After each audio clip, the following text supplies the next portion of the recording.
71ನೇ ಸಪ್ತಾಹ ಮಹೋತ್ಸವದ ಹಮ್ಮಿಕೊಂಡಿದ್ದೀವಿ. ಈ ಸಮಾರಂಭದ ಸಾನ್ನಿಧ್ಯವನ್ನು ವಹಿಸಿರ್ತಕ್ಕಂಥ ಪೂಜ್ಯರಾದಂಥ ಶರಣೆಯವರ ಪಾದಾವಂದನೆಗಳಲ್ಲಿ ನಮಸ್ಕರಿಸಿ, ವೇದಿಕೆ ಮೇಲೆ ಆಸೀನರಾಗಿರ್ತಕ್ಕಂಥ ಹಿರೇಮಸಗಿ ಗ್ರಾಮ ಪಂಚಾಯತಿಯ ಮಾಜಿ ಅಧ್ಯಕ್ಷರು, ಆತ್ಮೀಯರಾದಂಥ ಕಳ್ಳಾರವರೇ, ಗ್ರಾಮದ ಹಿರಿಯರು, PKPS ಸೊಸೈಟಿಯ ಮಾಜಿ ಅಧ್ಯಕ್ಷರು ಹಾಗೂ ಆತ್ಮೀಯರಾದಂಥ BK ಪಾಟೀಲ್ ಅವರೇ, ಬಿಂಶಿ ಕಾತ್ರಾಳ್ ಅವರೇ ಹಾಗೂ ಸಾಬು ಮಾಳಿ ಅವರೇ, ಕಾರ್ಯಕ್ರಮದಲ್ಲಿ ಭಾಗವಹಿಸಿರ್ತಕ್ಕಂಥ ಎಲ್ಲ ಹಿರಿಯರೇ, ತಾಯಂದಿರೇ, ಸಹೋದರಿಯರೇ ಹಾಗೂ ಎಲ್ಲ ಯುವ ಸ್ನೇಹಿತರಿಗೆ ಶರಣಾರ್ಥಿ. ನಿಜವಾಗ್ಲೂ ಇದೊಂದು ಒಳ್ಳೆಯ ಕಾರ್ಯಕ್ರಮ. ಬಹುಶಃ ನಾನು ಶಾಸಕನಾಗಿ ಆಯ್ತು ಇದೇ ಕಾರ್ಯಕ್ರಮದಲ್ಲಿ ನಾನು ಭಾಗವಹಿಸಿದ್ದೆ. ತದನಂತರ ಕೋವಿಡ್ ಬಂದಂತ ಸಂದರ್ಭದಲ್ಲಿ ನಾವು ಯಾರು ಕೂಡ ಕಾರ್ಯಕ್ರಮ ಮಾಡಲಿಕ್ಕೆ ನಮ್ಗೆ ಅವಕಾಶಗಳಿರಲಿಲ್ಲ. ಇವತ್ತಿನ ದಿವಸಿಗೆ ಕೋವಿಡ್ ಪೂರ ಹೋಗಿತ್ತು ಅಂತ ಹೇಳಿಕ್ ಆಗುದಿಲ್ಲ, ಅಂದ್ರೆ ಸ್ವಲ್ಪ ಮಟ್ಟಿಗೆ ಕಾರ್ಯಕ್ರಮಗಳನ್ನ ಹಮ್ಮಿಕೊಳ್ಳಿಕ್ಕೆ ನಮಗೊಂದು ಸ್ವಲ್ಪ ನಿರಾಳಾಗಿದ್ವಿ ಅಂತ ನಾನು ಹೇಳ್ಬೋದು. ಸೊ ಹೀಗಾಗಿ ಈ ಸಪ್ತಾಹ ಕಾರ್ಯಕ್ರಮವನ್ನ ಪ್ರತಿ ವರ್ಷ ನೀವು ಮಾಡ್ತಾ ಬಂದಿದ್ದೀರಿ. ಆದ್ರೆ ಸಪ್ತಾಹ ಮಾಡುವ ಉದ್ದೇಶ ಏನು ಅಂತಕ್ಕಂಥದ್ದು ನಾವು ಎಲ್ಲರೂ ಅರ್ಥ ಮಾಡ್ಕೊಳ್ಬೇಕು. ಸಪ್ತಾಹ ಮಾಡುವ ಉದ್ದೇಶ ಏನಪ್ಪಾ, ನಾವೆಲ್ಲರೂ ಕೂಡ ಒಳ್ಳೆಯ ಚಿಂತನೆಗಳನ್ನು ಮಾಡಬೇಕು, ಒಳ್ಳೆಯ ವಿಚಾರಗಳನ್ನು ಇಟ್ಕೋಬೇಕು. ಸಪ್ತಾಹದಲ್ಲಿ ಹಾಕಿಕೊಟ್ಟಂತ ಮಾರ್ಗದರ್ಶನದಲ್ಲಿ ನಾವು ನಡೀಬೇಕು. ಅಂದಾಗ ನಮ್ಮ ಜೀವನ ಪಾವನ ಆಗ್ತದೆ ಅಂತಕ್ಕಂಥದ್ದನ್ನ ನಾವೆಲ್ಲ ಅರ್ಥ ಮಾಡ್ತೀವಿ. ಅದು ಬಹಳಷ್ಟು ಬಾರಿ ಏನಾಗ್ತದೆ, ಸಪ್ತಾಹದಲ್ಲಿ ನಾವು ಭಾಗವಹಿಸ್ತೀವಿ, ಎಲ್ಲ ಕೇಳ್ತೀವಿ. ಸಪ್ತಾಹ ಮುಗಿದ ಮೇಲೆ ಹುಗ್ಗಿ ಅನ್ನ ಪ್ರಸಾದ ಇರ್ತದೆ, ಪ್ರಸಾದ ತಗೊಂಡು ಹೋಗ್ಬಿಡ್ತೀವಿ. ಆದ್ರೆ ಸಪ್ತಾಹದ ಮಹತ್ವ ಅಷ್ಟಕ್ಕೆ ಹೋಗ್ಬಿಡ್ತದೆ. ನಿಜವಾಗ್ಲೂ ಸಪ್ತಾಹ ನಾವು ಅರ್ಥವನ್ನು ಕಲ್ಪಿಸಬೇಕಾಗಿತ್ತು. ನಿಜವಾಗ್ಲೂ ಇಂತಹ ಕಾರ್ಯಕ್ರಮಗಳ ಮಹತ್ವವನ್ನು ನಾವು ತಿಳ್ಕೊಳ್ಬೇಕಾಗಿತ್ತು ಅಂತಂದ್ರೆ, ಪೂಜ್ಯರು ಏನು ನಮಗೆ ಒಂದು ಹಿತವಚನವನ್ನು ನೀಡ್ತಾರೆ, ಆ ಮಾರ್ಗದರ್ಶನದಲ್ಲಿ ನಾವು ನಡೆದಾಗ ಮಾತ್ರ ಇಂತಹ ಸಪ್ತಾಹ ಕಾರ್ಯಕ್ರಮಗಳಿಗೆ ಒಂದು ಮಹತ್ವವನ್ನು ಕೊಟ್ಟಂಗಾಗ್ತದೆ. ಈಗ ನಮ್ಮ ಊರವರು ಒಂದು ಕಥೆ ಹೇಳಿದರು, ನಾವು ಗುರುಗಳು ಹೇಳಿದ್ದನ್ನು ನಾವು ಪಾಲನೆ ಮಾಡಲಿಲ್ಲ ಅಂದ್ರೆ ನಮ್ಮ ಪರಿಸ್ಥಿತಿ ಏನಾಗ್ತದ ಅಣ್ಣ ಒಂದು ಕಥೆ ಹೇಳಿದ್ರು. ಅವ್ರು ನದಿ ದಾಟಿ ಬರುವಾಗ ಅವ ಏನು ಶಿಷ್ಯ ಇದ್ದ, ಅವ ಪಾಲನೆ ಮಾಡಲಿಲ್ಲ. ಪಾಲನೆ ಮಾಡೋದಕ್ಕೆ ಏನದ, ತನ್ನ ಪ್ರಾಣನೂ ಕಳ್ಕೊಂಡ, ಮಗನ ಪ್ರಾಣನೂ ಕಳ್ಕೊಂಡ. ಅದಕ್ಕೆ ಇದು ನಂಬಿಕೆ ಅನ್ನೋದು ಬಹಳ ಮಹತ್ವದ್ದು. ನಾವು ಏನು ಸಪ್ತಾಹ ಬಹಳ ಹೋಗಿದ್ದು ಕಡಿಮೆ, ಸಪ್ತಾಹ ಕೇಳಿದ್ದು ಕಡಿಮೆ.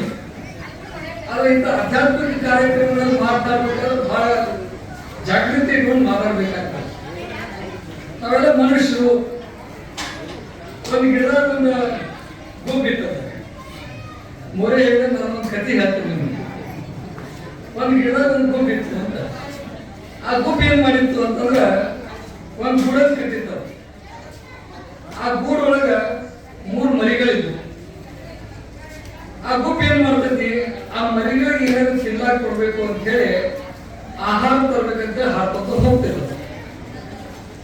ಅಷ್ಟೊತ್ತಿಗೆ ಒಬ್ಬ ಮನುಷ್ಯ ಅದು ಬರ್ತಾನೆ ಗಿಡದಂತೆ ನೋಡ್ತಾನ, ಗೂಡು ಐತಿ, ಅವನು ಗೂಡು ಬೇಕಂತ ಅನಿಸ್ತೈತ. ಅವೇನ್ ಮಾಡ್ತಾನ, ಗೂಡನ್ನ ಕೆಳಗೆ ಜಗ್ತಾನ. ಕೆಳಗೆ ಜಗಿದ ಕೂಡ ಏನಾಗ್ತದೆ, ಗೂಡು ಕೆಳಗೆ ಬೀಳ್ತಾರ. ಅವು ಪಾಪ ಸಣ್ಣ ಸಣ್ಣ ಮರಿಗಳು, ಇನ್ನೂ ಕಣ್ ತರದಿರಂಗಿಲ್ಲ, ಸಣ್ಣ ಮರಿಗಳು ಕೆಳಗೆ ಬಿದ್ದ ತಕ್ಷಣ ಒದ್ದಾಡಿ ಸಾಯ್ತಾವ, ಯಾವ ಗುಬ್ಬಿ ಮರಿಗಳು. ಅಷ್ಟೊತ್ತಿಗೆ ಏನಾಗ್ತೈತಿ, ಅದರ ತಾಯಿಯನ್ನು ಆಹಾರ ಹೋಗಿರ್ತೈತಿ.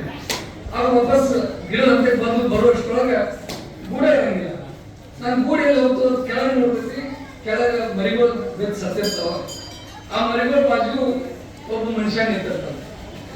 ಅವಾಗ ಗುಬ್ಬಿ ಆ ಮನುಷ್ಯನ ಕೇಳ್ತದ, ಅಲ್ಲ ಭಗವಂತ ನಿನಗೆ ಶ್ರೇಷ್ಠವಾದಂತ ಜೀವವನ್ನು ಕೊಟ್ಟಾನ, ಮನುಷ್ಯ ಜೀವವನ್ನು ಕೊಟ್ಟಾನ. ಎಲ್ಲಾ ಜೀವಿ ಒಳಗ ಮನುಷ್ಯನ ಜೀವನ ಅಂದ್ರೆ ಬಹಳ ಶ್ರೇಷ್ಠವಾದ. ಬಹಳ ಬುದ್ಧಿವಂತ ನೀವು, ಮನುಷ್ಯರಂದ್ರೆ ಬಹಳ ಬುದ್ಧಿವಂತ ನೀವು. ಅಂತ ಜೀವನ ಪಡ್ಕೊಂಡವ್ ನೀನು, ನಾನೇನ್ ತಪ್ಪು ಮಾಡಿದ್ನಿ, ನನ್ನ ಮರಿಗಳೇನ್ ತಪ್ಪು ಮಾಡಿದ್ದು, ನನ್ನ ಗುಣ ಯಾಕೆ ಕೆಳಗೆ ಚೆಲ್ಲಿದಿ ಅನ್ನುವಂಥ ಪ್ರಶ್ನೆ ಆ ಗುಬ್ಬಿ ಅವನು ಮಾಡ್ತಾನೆ. ಅವನ ಕಡೆ ಉತ್ತರ ಇರಂಗಿಲ್ಲ. ಅವನ್ ಅರಿವಾಗ್ತದೆ ನಾನು ಮಾಡಿದ ತಪ್ಪ, ನಾನು ಮರಿಗೊಂಡು ಬಂದ್ಬಿಟ್ಟ ಅನ್ನುವಂಥದ್ದು ಅವನಿಗೆ ಜ್ಞಾನೋದಯ ಆಗ್ತದೆ. ಅಷ್ಟಕ್ಕಾದ ಗುಬ್ಬಿ ಏನ್ ಮಾಡ್ತಿರಪ್ಪ ಅಂತಂದ್ರೆ ಒಂದು 5-10 ನಿಮಿಷ ತನ್ನ ದುಃಖನ ತೊಡ್ಕೊತೈತಿ, ಕಣ್ಣ ನೀರು ತೆಗಿತೈತಿ, ತಗದ ಮತ್ ಹಾರ ಹಾಕೋತ ಆಕಾಶನಾಗ ಹಾರಕ್ಕೆ ಪ್ರಾರಂಭ ಮಾಡ್ತೈತಿ. ಗಿಡ ಇರ್ತದೆ, ಗಿಡ ಇದೆಲ್ಲ ನೋಡ್ತಿರ್ತೈತಿ. ಗಿಡ ನೋಡಿ ಆ ಗುಬ್ಬಿನ ಕೇಳ್ತೈತಿ, ಅಲ್ಲಪ್ಪ ನಿನ್ ಮರಿಗಳು ಸತ್ತು ನಿನ್ ಗೂಡು ಕೆಳಗೆ ಬಿತ್ತು, ಮತ್ತೆ ನೀನ್ ಸಾಕಷ್ಟು ನೋವಾಗೈತಿ, ಈಗ ನೋಡಿದ್ರೆ ನೀ ಹಾರ ಹಾಡ್ಕೋತ ಆಕಾಶನಾಗ ಹಾರಾಕತ್ತಿ, ಏನ್ ವಿಚಾರ ಕೇಳ್ತದ. ಅವಾಗ ಗುಬ್ಬಿ ಹೇಳ್ತದ, ಏನ್ ಹೇಳ್ತತಿ ಅಂದ್ರ ನಮ್ಗೆ ಆಗಿರ್ತಕ್ಕಂಥ ದುಃಖ, ನಮ್ಮಲ್ಲಿರ್ತಕ್ಕಂಥ ಘಟನೆಗಳನ್ನ ನೆನಪಿಸ್ಕೊಂಡು ನಾವು ಅದರಲ್ಲೇ ಕೊಡ್ಕೋತ ಕುಂದ್ರ ನಾನು ಮನುಷ್ಯನಿಗೆ ನೆಲದ ಮ್ಯಾಗಿರ್ತೀನಿ, ಅದನ್ನೆಲ್ಲ ಮರೆತು ಮುಂದಿನ ಜೀವನ ಹೆಂಗ್ ಕಟ್ಕೋಬೇಕು ಅಂತ ನಾನು ಚಿಂತನೆ ಮಾಡಿ ಹಾಡಾಡ್ಕೊಂತ ಅದನ್ನ ಅಂತೇಳಿ ಇವತ್ತು ನಾ ಆಕಾಶದಾಗ ಹಾರಾಕತ್ತೀನಿ ಅಂತ ಹೇಳ್ತಾರೆ. ಅದಕ್ಕೆ ನಾವು ಕೂಡ ಅರ್ಥ ಮಾಡ್ಕೋಬೇಕಪ್ಪ ಅಂತಂದ್ರೆ ನಾವು ಒಳ್ಳೆ ಚಿಂತನೆಗಳನ್ನು ಮಾಡಬೇಕು, ಒಳ್ಳೆ ವಿಚಾರಗಳನ್ನು ಇಟ್ಕೊಳ್ಬೇಕು, ಮತ್ತೊಬ್ಬರಿಗೆ ಒಳ್ಳೆಯದನ್ನು ಬಯಸಬೇಕು. ನಮಗೇನಾದ್ರೂ ಕೆಟ್ಟದಾದಾಗ ಅದನ್ನೇ ತಲೆಯೊಳಗೆ ಹಾಕೊಂಡು ಕೊರಕೊಂಡು ಕೊಡುವುದಾಗ ಏನಾಗ್ತಿಲ್ಲ, ಅದನ್ನ ಮರೆತ ಮುಂದೆ ನಮ್ಮ ಜೀವನ ಹೆಂಗ್ ಸಾಗಿಸ್ಬೇಕು ಅನ್ನೋದು ಆ ಗುಬ್ಬಿಯಿಂದ ಕಲಿಯುವಂಥದ್ದು ನಾವು ಆಗ್ಬೇಕು ಅಂತ. ಇದಕ್ಕಿಂತ ನಡೋದೊಂದು ಲೈನ್ ಅಂತ ಹೇಳೋದು, ಆ ಗುಬ್ಬಿ ಮನುಷ್ಯನ್ ಕೇಳ್ತಿದ್ದ ಏನಪ್ಪಾ ಅಂತಂದ್ರ, ಅಲ್ಲ ನೀವು ಮನುಷ್ಯ ಆಗಿ ಎಲ್ಲ ಮಾಡಿದಿ, ನೀವು ಮನುಷ್ಯರಾಗಿ ಸಾಕಷ್ಟು ಪುಸ್ತಕಗಳನ್ನು ಬರ್ದಿರಿ, ನೀತಿಶಾಸ್ತ್ರ ಮೇಲೆ ಧರ್ಮಶಾಸ್ತ್ರ ಮೇಲೆ ಪುಸ್ತಕಗಳನ್ನು ಬರ್ದಿರಲ್ಲ ಮನುಷ್ಯರಾಗಿ. ಆದ್ರೆ ಆ ಪುಸ್ತಕಗಳ ಮಹತ್ವೇನ, ನೀವು ಅದನ್ನ ಪಾಲನೆ ಮಾಡಿಲ್ಲ ಅನ್ನೋದ್ರ ಮಹತ್ವೇನ ಅನ್ನೋಂಥ ಪ್ರಶ್ನೆ ಆ ಗುಬ್ಬಿ ಮಾಡಿದ್ರು. ಅದಕ್ಕೆ ನಾವು ಕೂಡ ಅರ್ಥ ಮಾಡ್ಬೋದೇನಪ್ಪ ಅಂತಂದ್ರೆ, ಇಂಥ ಸತ್ಸಂಗ ಸಪ್ತಾಹ ಕಾರ್ಯಕ್ರಮದಲ್ಲಿ ಭಾಗವಹಿಸಿ ಪೂಜ್ಯರು ನಮಗೇನು ಮಾರ್ಗದರ್ಶನವನ್ನು ನೀಡ್ತಾರ ಅದನ್ನ ನಾವು ಪಾಲನೆ ಮಾಡಿ ಹೋದ್ರೆ ಇಂಥ ಸತ್ಸಂಗದ ಮಹತ್ವ ನಾವು ನಮ್ಮಲ್ಲೇ ಪ್ರಶ್ನೆ ಮಾಡ್ಬೇಕು. ಸೊ ಹೀಗಾಗಿ ಅವೆಲ್ಲ ಮನುಷ್ಯರಾಗಿರೋದ್ರಿಂದ ಸ್ವಾಭಾವಿಕವಾಗಿ ಜೀವನ ಚಕ್ರ ತಿರುಗ್ತದೆ, ಸುಖ ಬರೋದು ದುಃಖ ಬರೋದು ಇದೆಲ್ಲ ಸ್ವಾಭಾವಿಕವಾಗಿ. ಸುಖ ಇದ್ದರೆ ನಾವು ಯಾರನ್ನೂ ನೆನ್ಸಂಗಿಲ್ಲ, ನಾವು ಆರಾಮಾಗಿ ನಮ್ಮ ಗಾಡಿ ಓಡಿಸ್ತಿರ್ತೀವಿ. ಅದೇ ದುಃಖ ಬರ್ಲಿ ಒಂದು 10 ನಿಮಿಷ ಎಲ್ಲಾ ದೇವರುಗಳು ನೆನಪಾಗ್ತಾರೆ, ಆಗ್ತದೆ. ಎಲ್ಲ ಸಂಘಕ್ಕೂ ನೆನಪಾಗ್ತಾರೆ, ಗಿರಿಮಲೇಶ್ವರ ನೆನಪಾಗ್ತಾರೆ, ಊರಾಗಿರುವಂತ ಎಲ್ಲಾ ದೇವಸ್ಥಾನಗಳು ನೆನಪಾಗ್ತಾರೆ, ಎಲ್ಲಾ ದೇವಸ್ಥಾನಗಳು ಭೇಟಿ ಕೊಡ್ತೀವಿ ಮಾಡ್ತೀವಿ. ಅದಕ್ಕೆ ಕಷ್ಟ ಬಂದಾಗ ಯಾರು ಕೂಡ ಧೈರ್ಯವನ್ನು ಕಳ್ಕೊಂಡು ಅದರಲ್ಲೇ ಕೊಡ್ಕೊಂಡು ಕೊಡುವುದು ಅವಶ್ಯಕತೆ ಇಲ್ಲ. ಕಷ್ಟ ಬಂದಾಗ ಅದನ್ನು ಧೈರ್ಯವಾಗಿ ಎದುರಿಸ್ಬೇಕು. ಒಂದ್ ಕಡೆ ರವೀಂದ್ರನಾಥ್ ಠಾಗೂರ್ ಹೇಳ್ತಾರೆ, ಏನ್ ಹೇಳ್ತಾರಪ್ಪ ಅಂತಂದ್ರೆ, ಈಗ ನಾವು ನೀವು ಸ್ವಾಭಾವಿಕವಾಗಿ ದೇವಸ್ಥಾನಕ್ಕೆ ಹೋದ್ರೆ ಏನ್ ಪ್ರಾರ್ಥನೆ ಮಾಡ್ತೀವಿ, ಇಲ್ಲೆಲ್ಲ ತಾಯಿ ಏನ್ ಪ್ರಾರ್ಥನೆ ಮಾಡ್ತೀವಿ, ದೇವ್ರಿಗೆ ನನಗೆ ಸಮಸ್ಯೆ ಐತಿ, ನನಗೆ ಅದನ್ನು ಕೊಡು, ನನಗೆ ಇದನ್ನು ಕೊಡು, ನೀ ಇದನ್ನು ಕೊಟ್ಟು ನಾ ಇಷ್ಟು ಕಾಯಿ ಓಡಿಸ್ತು, ಅಭಿಷೇಕ ಮಾಡಿಸ್ತು, ಹೋಮ ಮಾಡಿಸ್ತು ಅಂತೇಳಿ ನಾವು ದೇವ್ರ ಬಳಿ ವ್ಯವಹಾರ ಮಾಡಕ್ ಸ್ಟಾರ್ಟ್ ಮಾಡ್ತೀವಿ. ಆದ್ರೆ ರವೀಂದ್ರನಾಥ್ ಠಾಗೂರ್ ಒಂದು ಮಾತು ಬಹಳ ಒಳ್ಳೆಯ ಮಾತು ಹೇಳ್ತಾರೆ. ಏನ್ ಹೇಳ್ತಾರಪ್ಪ ಅಂತಂದ್ರೆ, ನಾವು ದೇವಸ್ಥಾನಕ್ಕೆ ಭೇಟಿ ಕೊಟ್ರ ದೇವರಲ್ಲಿ ನಮ್ಮ ಪ್ರಾರ್ಥನೆ ಎಂತದಿರ್ಬೇಕು ಅನ್ನೋಕೆ ಒಂದ್ ಮಾತು ಹೇಳ್ತಾರೆ. ದೇವರಿಗೆ ನಾವು ಬೇಡ್ಕೋದೇನು ಅಂತಂದ್ರೆ, ದೇವರಿಗೆ ನಿನ್ನಲ್ಲಿ ಎಷ್ಟು ಶಕ್ತಿ ಐತಿ, ನಿನ್ನಲ್ಲಿ ಎಷ್ಟು ಶಕ್ತಿ ಐತಿ ಅಷ್ಟು ನನಗೆ ಸಮಸ್ಯೆ ಬರಲಿ, ಆದ್ರೆ ಆ ಸಮಸ್ಯೆಗಳನ್ನ ಎದುರಿಸ್ತಕ್ಕಂಥ ಸಾಮರ್ಥ್ಯ ನನಗೆ ಕೊಡುವಂತಕ್ಕಂಥ ಪ್ರಾರ್ಥನೆ ನಾವು ಮಾಡಬೇಕು. ಅಂದ್ರೆ ಎಷ್ಟೇ ಸಮಸ್ಯೆಗಳು ಬಂದ್ರು ಕೂಡ ಅದನ್ನ ನಿಭಾಯಿಸ್ಕೊಂಡು ಹೋಗುವಂತ ನಮ್ಗೆ ಶಕ್ತಿ ಸಿಕ್ಕರೆ ನಮ್ಗೆ ಎದುರು ಅಂಜುವಂತ ಪ್ರಶ್ನೆನೇ ಇಲ್ಲ. ಸೊ ಹೀಗೆ ನಾವು ಪ್ರಾರ್ಥನೆ ಇರಬೇಕು ಅನ್ನಕ್ಕೆ ರವೀಂದ್ರನಾಥ್ ಠಾಗೂರ್ ಅವರು ನಮ್ಗೆ ಹೇಳ್ಕೊಟ್ಟಿದ್ರು. ಸೊ ನಾವು ನೀವು ಕೂಡ ದೇವ್ರಿಗೆ ಹೋದಾಗ, ದೇವ್ರಿಗೆ ನಾನು ಕೆಲಸ ಮಾಡ್ಕೊಂಡು ನಾನು 3 ತೆಂಗಿನಕಾಯಿ ಹೊಡಿತೀನಿ, ಅಭಿಷೇಕ ಮಾಡ್ತೀನಿ, ಹೋಮ ಮಾಡ್ತೀನಿ, ಇದನ್ನೆಲ್ಲ ಬಿಟ್ಬಿಡೋದು. ದೇವ್ರಿಗೆ ಬಿಟ್ಕೊಳ್ಳೋದ್ರಿಂದ ನನಗೆ ಹೆಚ್ಚಿನ ಶಕ್ತಿ ಕೊಡುವ ಎಂಥ ಸಮಸ್ಯೆ ಬಂದ್ರು ಅದನ್ನು ನಿಭಾಯಿಸ್ತಕ್ಕಂಥ ಒಂದು ಸಾಮರ್ಥ್ಯ ನಮ್ಗೆ ಕೊಡುವಂಥದ್ದು ಬೇಡ್ಕೊಳ್ಳೋದು ಆಗ್ಬೇಕು ಅನ್ನೋದು ನಾವೆಲ್ಲರೂ ಕೂಡ ಅರ್ತ್ಕೊಳ್ಬೇಕು. ಸೊ ಹೀಗಾಗಿ ಇವತ್ತು ನಾನೇನು ಹೆಚ್ಚು ನಾನು ಆಧ್ಯಾತ್ಮಿಕ ವಿಷಯದಲ್ಲಿ ಮಾತಾಡ್ಲಿಕ್ಕೆ ಹೋಗೋದಿಲ್ಲ. ಯಾಕಂತಂದ್ರೆ ನಾನು ಕೂಡ ಒಬ್ಬ ಯುವಕ. ಇತ್ತೀಚೆಗೆ ನಾವು ನೋಡ್ತೀವಿ ಬಹಳಷ್ಟು ಆಧ್ಯಾತ್ಮಿಕ ಕಾರ್ಯಕ್ರಮಗಳನ್ನ ಭಾಗವಹಿಸ್ತೇನೆ. ಆದ್ರೆ ಹೆಚ್ಚಿನ ಪ್ರಮಾಣದಲ್ಲಿ ಯಾರು ನಾವು ನೋಡ್ತೀನಪ್ಪ ಅಂತಂದ್ರೆ ಎಲ್ಲ ವಯಸ್ಸಾದವರು, 60-65 ವಯಸ್ಸು ಮೇಲ್ಪಟ್ಟವರು ಎಲ್ಲ ತಾಯಂದ್ರನ್ನ ಆಧ್ಯಾತ್ಮಿಕ ಕಾರ್ಯಕ್ರಮದಲ್ಲಿ ಭಾಗವಹಿಸ್ತಾರೆ. ಬಹುಶಃ ನನಗನ್ಸಿದ ಪ್ರಕಾರ ಆಧ್ಯಾತ್ಮಿಕ ವಿಷಯಗಳಲ್ಲಿ ಅವ್ರಿಗಿಂತ ಹೆಚ್ಚು ಯಾರಿಗಾದ್ರೂ ತಿಳಿಬೇಕಾಗಿದ್ರೆ ನಮ್ಮಂತ ಯುವಕರಿಗೆ ಅವಶ್ಯಕತೆ ಇದೆ ಅಂತ ನಾನು ಭಾವಿಸ್ಕೊಳ್ತೇನೆ. ಯಾಕೆ ಯುವಕರಿಗೆ ಯಾಕೆ ಬೇಕು ಅನ್ನಕ್ಕೆ ಒಂದು ಕಾರಣ ಏನಪ್ಪ ಅಂತಂದ್ರೆ ನಾವು ಯುವಕರು ಇರೋದ್ರಿಂದ ಸಾಕಷ್ಟು ದುಶ್ಚಟಗಳಿಗೆ ಬಲಿಯಾಗ್ತಿರ್ತೀವಿ, ಸಾಕಷ್ಟು ದುಷ್ಟ ಶಕ್ತಿಗಳಿಗೆ ನಾವು ಆಕರ್ಷಣೆಗೊಳ್ತಿರ್ತೀವಿ. ಆ ಎಲ್ಲಾ ದುಷ್ಟ ಶಕ್ತಿಯಿಂದ ನಾವು ದೂರ ಇರಬೇಕು, ನಮ್ಮ ಮನಸ್ಸನ್ನ ತಾಬನಲ್ಲಿ ಇಟ್ಕೋಬೇಕು, ಕಂಟ್ರೋಲ್ ಅಲ್ಲಿ ಇಟ್ಕೋಬೇಕು ಅಂತಂದ್ರೆ ಇಂಥ ಆಧ್ಯಾತ್ಮಿಕ ವಿಷಯಗಳಲ್ಲಿ ನಮ್ಮನ್ನು ನಾವು ತೊಡಕೊಂಡಾಗ ಆ ಶಕ್ತಿಯನ್ನು ನಾವು ಪ್ರಾಪ್ತ ಮಾಡ್ತೀವಿ. ಅದಕ್ಕೆ ಹೆಚ್ಚಾನೆಚ್ಚು ಇಂಥ ಆಧ್ಯಾತ್ಮಿಕ ಕಾರ್ಯಕ್ರಮಗಳಲ್ಲಿ ಯುವಕರು ಭಾಗವಹಿಸಿದ್ರೆ ಒಂದು ಅನುಕೂಲ ಆಗ್ತೈತಿ ಅನ್ನುವಂಥ ವಿಚಾರ. ಹೀಗಾಗಿ ಇನ್ನೇನು ಆಧ್ಯಾತ್ಮಿಕ ಬಗ್ಗೆ ನಾವು ಬಹಳ ಮಾತನಾಡಕ್ಕೆ ಹೋಗುದಿಲ್ಲ. ಪೂಜ್ಯರದಾರ, ನಮ್ಮ ಸಂತರದಾರ, ಅನೇಕ ಜನ ಪ್ರವಚನಕಾರಲ್ಲ. ಹೀಗಾಗಿ ಆಧ್ಯಾತ್ಮಿಕ ವಿಷಯದ ಬಗ್ಗೆ ಬಹಳ ಮಾತನಾಡಬೇಕು. ಆದ್ರೆ ಇಷ್ಟೇ, ಇವತ್ತು ಹಿರೇಪಡಸಲಗಿ ಗ್ರಾಮ ಬಹಳಷ್ಟು ವೇಗವಾಗಿ ಬೆಳೀತಕ್ಕಂಥ ಗ್ರಾಮ, ಬಹಳ ದೊಡ್ಡ ಗ್ರಾಮ. ಇದು ನಮ್ಮ ಕರ್ಮ ಭೂಮಿ. ಹಿರೇಪಡಸಲಗಿ ನಮ್ಮ ಕರ್ಮ ಭೂಮಿ. ಯಾಕಂದ್ರೆ ನಮ್ಮ ಕಾರ್ಖಾನೆ ಇರೋದು ಹಿರೇಪಡಸಲಗಿ ಗ್ರಾಮದಲ್ಲಿ.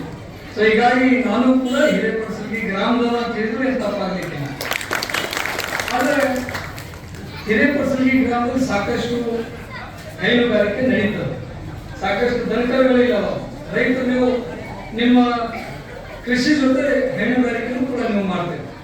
ಬಹಳ ವರ್ಷಗಳಿಂದ ನಿಮ್ದೊಂದು ಬೇಡಿಕೆ ಇತ್ತು, ಹಿರೇಪಡಸಲಗಿಯಲ್ಲಿ ಒಂದು ಪಶು ಚಿಕಿತ್ಸಾಲಯ ಆಗಬೇಕು ಅಂತ ಹೇಳಿ. ಅದನ್ನ ಕೆಲವು ತಿಂಗಳ ಹಿಂದೆ ನಮ್ಮ ಸಚಿವರಾದಂಥ ಪ್ರಭು ಚವ್ಹಾಣ್ ಅವರು ಅದನ್ನು ಸ್ಯಾಂಕ್ಷನ್ ಮಾಡಿಕೊಟ್ಟಿರ್ತಕ್ಕಂಥದ್ದನ್ನ ನಾನು ನನ್ನ ಫೇಸ್ಬುಕ್ ನಲ್ಲಿ ಹಾಕೊಂಡಿದ್ದೆ. ಮೊನ್ನೆ ನಮ್ಮ ಜಿಲ್ಲಾ ಉಸ್ತುವಾರಿ ಸಚಿವರು ಕೂಡ ಗ್ರಾಮಕ್ಕೆ ಭೇಟಿ ಕೊಟ್ಟಿದ್ರು. ಸಿಸಿ ಭೇಟಿ ಕೊಟ್ಟಾಗ ಆ ಪಶು ಚಿಕಿತ್ಸಾಲಯ ಉದ್ಘಾಟನೆ ಮಾಡಿದ್ವಿ. ಅವತ್ತ ನಾನು ಅವರಲ್ಲಿ ಒಂದು ವಿನಂತಿ ಮಾಡ್ಕೊಂಡಿದ್ದೆ. ಏನಪ್ಪಾ ಅಂತಂದ್ರೆ ಆ ಟಕೋಟ್ ಕ್ರಾಸ್ ನಿಂದ ಹಿರೇಪಡಸಲಗಿವರೆಗೆ ಒಂದು ರಸ್ತೆ ಆಗಬೇಕು ಅಂತ ಹೇಳಿ ಮನವಿ ಮಾಡ್ಕೊಂಡಿದ್ದೆ. ನಮ್ಮ ಮನವಿ ಮೇರೆಗೆ ಅವ್ರು ಏನ್ ಮಾಡಿದ್ರು, ತಕ್ಕಲಕ್ಕಿಂದ ಹಿರೇಪಡಸಲಗಿವರೆಗೆ ಸ್ಯಾಂಕ್ಷನ್ ಮಾಡಿದ್ರು. ಟೋಟಲ್ ರಸ್ತೆ ಇರೋದು 9 ಕೋಟಿ ರೂಪಾಯಿ ವೆಚ್ಚದಲ್ಲಿ. ಎಲ್ಲಿ ತಕ್ಕಡ ಕ್ರಾಸ್ ನಿಂದ ಟಕೋಟ್ ಕ್ರಾಸ್ ನಿಂದ ಹಿರೇಪಡಸಲಗಿವರೆಗೆ. ಸಚಿವರು ಏನ್ ಮಾಡಿದ್ರು, 5 ಕೋಟಿ ಮಾತ್ರ ಸ್ಯಾಂಕ್ಷನ್ ಮಾಡಿದ್ರು. ಅವತ್ತ ಆ ಭೂಮಿ ಪೂಜೆ ನಿರ್ವಹಿಸ್ತಕ್ಕಂಥ ಸಂದರ್ಭದಲ್ಲಿ ನಾನು ಅವ್ರಲ್ಲಿ ಮನವಿ ಮಾಡ್ಕೊಂಡೆ, ನೀವೇನು 5 ಕೋಟಿ ರೂಪಾಯಿ ಕೊಟ್ಟಿರಿ, ಅದು ಪೂರ್ಣ ರಸ್ತೆ ಮಾಡ್ಲಿಕ್ಕೆ ಆಗುದಿಲ್ಲ, ಅದನ್ನ ಟಕೋಟ್ ಕ್ರಾಸ್ ವರೆಗೆ ಮಾಡಬೇಕು ಅಂದ್ರೆ ಇನ್ನೂ 4 ಕೋಟಿ ರೂಪಾಯಿ ಅವಶ್ಯಕತೆ ಐತಿ, ಅದನ್ನ ನೀವು ನಮ್ಗೆ ಸ್ಯಾಂಕ್ಷನ್ ಮಾಡಿಕೊಡ್ಬೇಕು ಅಂತ ಹೇಳಿ ನಾನು ಮನವಿ ಮಾಡ್ಕೊಂಡಿದ್ದೆ. ಎರಡನೇದು, ಹಿರೇಪಡಸಲಗಿಂದ ನಮ್ಮ ನಾಗಮಂಗಲಕ್ಕೆ ಹೋಗಿ ಕೊಡುವಂತ ಯಲ್ಲನಗುಡಿ ರಸ್ತೆ ಬಹಳ ಕೆಟ್ಟೋಗಿತ್ತು. ಅದನ್ನ ನಾವೇನು PWD ಇಲಾಖೆಯಿಂದ ಅನುದಾನ ತಗೊಂಡಿದ್ದೀವಿ, ಆ ಇಲಾಖೆಯಿಂದ ಆ ರಸ್ತೆಯನ್ನು ಮಾಡಿಸಿದ್ವಿ. ನಡುವೆ ಒಂದು 40 ಕಿಲೋಮೀಟರ್ ಏನು ನೀರ ಹಾದು ಹೋಗ್ತಿತ್ತು ಅಥವಾ ಪ್ರವಾಹ ಬಂದಂತ ಸಂದರ್ಭದಲ್ಲಿ ಆ ರಸ್ತೆ ಕಿತ್ತು ಹೋಗ್ತೈತಿ ಅಂತ ತಿಳ್ಕೊಂಡು ಆ 40 ಕಿಲೋಮೀಟರ್ ಡಾಂಬರೀಕರಣ ಮಾಡೋದು ಬಿಟ್ಟಿದ್ದೀವಿ. ಅದನ್ನು ಕೂಡ ಮೊನ್ನೆ ದಿವಸ ಸಚಿವರು ಬಂದಂತ ಸಂದರ್ಭದಲ್ಲಿ ಅದು ಡಾಂಬರೀಕರಣ ಮಾಡೋದು ಬೇಡ, ಅದು 40 ಕಿಲೋಮೀಟರ್ ಏನದ ಸಿಸಿ ರಸ್ತೆ ಮಾಡ್ಬೇಕಾಗ್ತೈತಿ ಅಂತ ಹೇಳಿ ನಾನು ಮನವಿ ಮಾಡ್ಕೊಂಡಿದ್ದೀವಿ ಮತ್ತು ಮಾಜಿ ಶಾಸಕರು ಕೂಡ ಮನವಿ ಮಾಡ್ಕೊಂಡಿದ್ವಿ. ಅದರ ಒಂದು ಭಾಗವಾಗಿ ಸಚಿವರು ಬೆಂಗಳೂರು ಹೋಗಿ ಇವತ್ತು ಆ ರಸ್ತೆಯನ್ನು ಕೂಡ ಸ್ಯಾಂಕ್ಷನ್ ಮಾಡಿದ್ದಾರೆ ಅಂತಕ್ಕಂಥ ಮಾತನ್ನ ಈ ಸಂದರ್ಭದಲ್ಲಿ ಹೇಳಿದ್ದಾರೆ.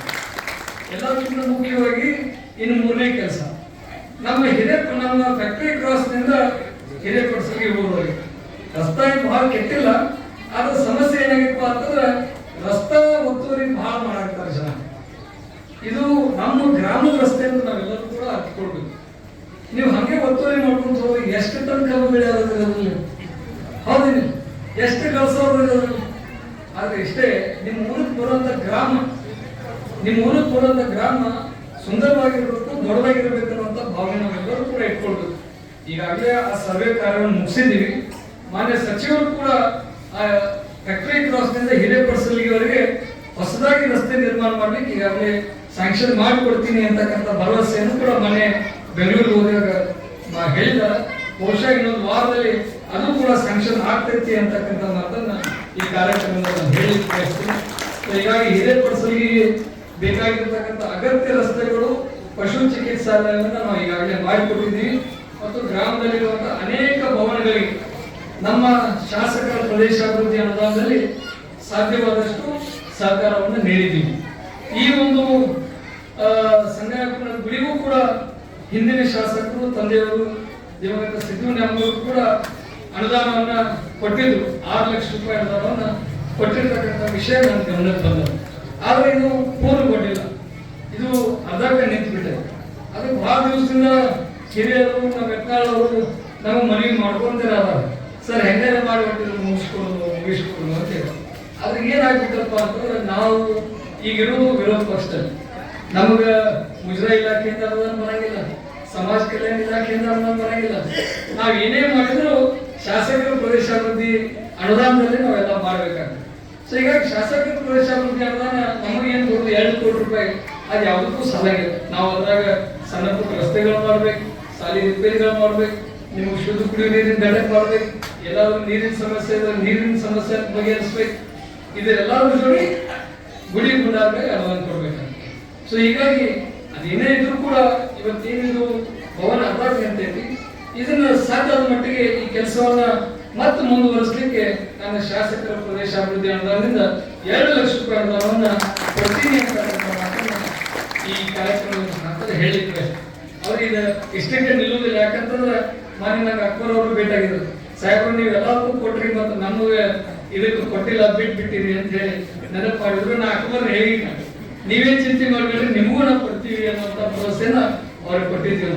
ಸೊ ಹೀಗಾಗಿ ಎಲ್ಲಾ ಸಮುದಾಯ ನಮ್ಮ ವಿಚಾರ ಏನಪ್ಪಾ ಅಂತಂದ್ರೆ ಎಲ್ಲಾ ಸಮುದಾಯವನ್ನು ನಾವೆಲ್ಲ ಒಗ್ಗೂಡಿಸ್ಕೊಂಡು ಎಲ್ಲರಿಗೂ ಸಾಕಾದಷ್ಟು ಸಹಾಯ ಸಹಕಾರ ನೀಡ್ಕೊಂಡು ಎಲ್ಲರೂ ಒಂದನ್ನುವಂತ ಭಾವನೆ.